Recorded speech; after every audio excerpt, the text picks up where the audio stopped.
For today's devotional message, I'll be taking a look at Psalm 13. I think we all go through those times in our Christian life when it just seems like God is distant. We pray, but God doesn't seem to hear. We read our Bibles, but it does not seem to speak to us. It just seems as if God is hiding from us.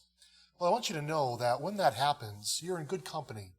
David, the man who God called the man after my own heart, had that experience. And he describes it for us in Psalm 13. Out of the depths of his heart, David repeats 4 times in this psalm, "How long?" Yet in spite of David's repeated prayers, God seemed unavailable. Yet as we move through this psalm, we see a significant change taking place. Anguish turns to peace and then to praise. And so we can learn what we can do when God seems distant. This psalm falls into 3 stanzas of 2 verses each. We see the problem in verses 1 and 2, then the petition in verses 3 and 4, and then finally the praise in verses 5 and 6. So let's begin by looking at the problem, first of all, in verses 1 and 2. Again, this is Psalm 13. David says here, "How long wilt thou forget me, O Lord? Forever? How long wilt thou hide thy face from me? How long shall I take counsel in my soul, having sorrow in my heart daily? How long shall mine enemy be exalted over me?" In other words, David felt as though he had been forsaken by God. To David, God seemed distant. And so he cries out, "How long will you forget me? How long will you hide your face from me?" Now, we don't know for sure when this psalm was written, but it seems likely David was writing while he was being pursued by Saul. He was probably in a time of isolation, perhaps living in a cave, hiding in a cave, a place where it was dark and damp, and I'm sure the days and the weeks and even the months began to drag on. And David was waiting for God to act. And so he cries out to God in this time of turmoil, begging God, pleading with God to do something, to come to his rescue. And it seems as though there was no action, response on the part of God. He says again here in verse 2, "How long shall I take counsel in my soul?" What does David mean by that? Taking counsel in his soul. Well, the idea here is he was trying to give himself a pep talk. It has the idea of adding one thought to another in an attempt to get out of difficulty. David was probably saying things like, well, maybe I should try this, or maybe I should go about it this way. But David acknowledges that all of these attempts were futile. Nothing was working. Nothing was changing his circumstances. And David realized that only God's intervention could make a difference in his situation. But God wasn't there for him, or so it seemed. God wasn't responding to his pleas. And so that's the problem. A problem that David faced, a problem that we will all face from time to time. We're in times of darkness. We're going through times of adversity and struggle, and we plead with God to come to our aid, to deliver us, to rescue us in our situation. And it just seems as though our prayers fall on deaf ears. There's no response, or so it seems. And so what do we do in those times? Well, let me suggest that we do just as David does. Because in this time of anguish, as he identifies his problem, we see next David's petition. Simply put, David continues to plead and to cry out to God. And here's what he says in verses 3 and 4. "Consider and hear me, O Lord my God. Enlighten mine eyes, lest I sleep the sleep of death, lest mine enemies say, I have prevailed against him, and those that trouble me rejoice when I am moved." Many Christians do not grow to maturity in their lives because when God seems distant to them, they simply give up. Rather than continue to pursue God and seek God, they just walk away. They just decide it's not worth the effort. Just like the seed in the stony ground that Jesus spoke of in his parable of the soils. You remember what happens when tribulation and persecution comes? Well, they wither away. And the reason they do so is because there was no deep root. They were unwilling to endure during times of trial. And so their maturity their spiritual maturity never grew, never strengthened. And so they began to wither. But for David, instead of turning from God, he turned to him. In faith, he persisted here in seeking God. And as you look at his petitions here in verses 3 and 4 of Psalm 13, there's a few principles we might apply here. First of all, we must seek God especially when he seems distant. Again, verse 3, he says, "Consider and hear me, O Lord my God."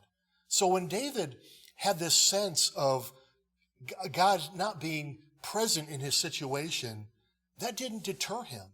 He didn't give up. He persisted. He continued to seek God. You know, the test of our faith is not when God's presence is real. The real test of our faith is when God seems distant.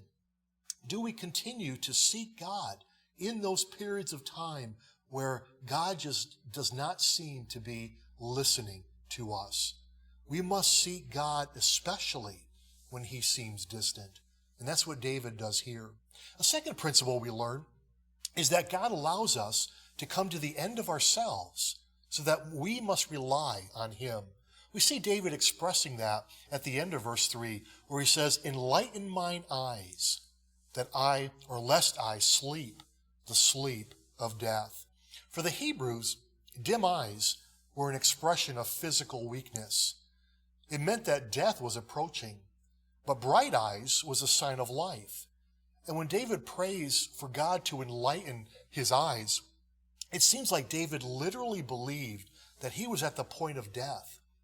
And so he calls out to God to enlighten his eyes, that is, to bring him back from the brink of death and back to life again. You know, sometimes God allows us to go right to the brink, to come to the end of ourselves, so that we learn to trust him more. And that's what David is learning here. David had come to the end of himself. He has exhausted all of his own resources. And now he pours out his heart to God. He persists in pursuing God, believing that in that pursuit, God would hear, God would give strength, and God would give life.